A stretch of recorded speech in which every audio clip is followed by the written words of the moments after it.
Шүүгчийн туслах гэж хэнийг хэлэх вэ? 1.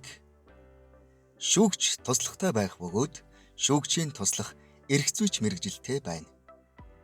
Шүүгчийн туслах нь хэрэг маргаан хянан шийдвэрлэх ажиллагаанд шүүгчийн удирдлага дор хуульд заасан чиг үүргийг хэрэгжүүлж, гүйцэтгэлийн үр дүнг шүүхийн тамгын газрын даргын өмнө хариуцж тайлагнана. 2. Шүүгчийн туслахыг Монгол Улсын шүүхийн тухай хуулийн 89-р зүйлд дараах байдлаар тодорхойлсон байна. Шүүгчийн туслах дараах чиг үүргийг хэрэгжүүлнэ. 2-1.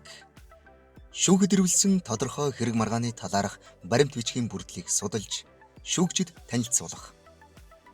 2-2. Хэрэг маргаан хянан шийдвэрлэх ажиллагаатай холбогдуулан шүүгчээс даалгасан ажиллагааг гүйцэтгэх. 2-3. Шүүгчийн үйл ажиллагаанд техник зохион байгуулалтын туслалцаа үзүүлэх. 2-4. Хэрэг маргааныг шийдвэрлэхэд шаардлагатай хууль тогтоомжийн талаарх болон бусад мэдээлэл бэлтгэх зэргээр шүүгчид туслах. 2-5. Хэргийг товёоглон хөтлөх. 2-6.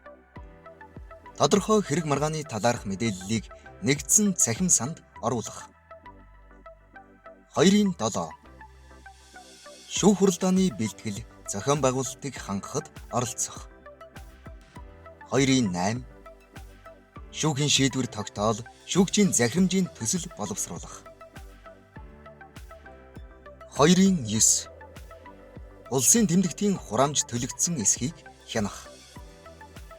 2-10. Хуульд заасан бусад. 3. Шүүгчийн туслахаар 3-аас доошгүй жил ажилласан бол анхан шатны шүүхийн шүүгчийн сонгон шалгаруулалтад оролцох эрхтэй байдаг.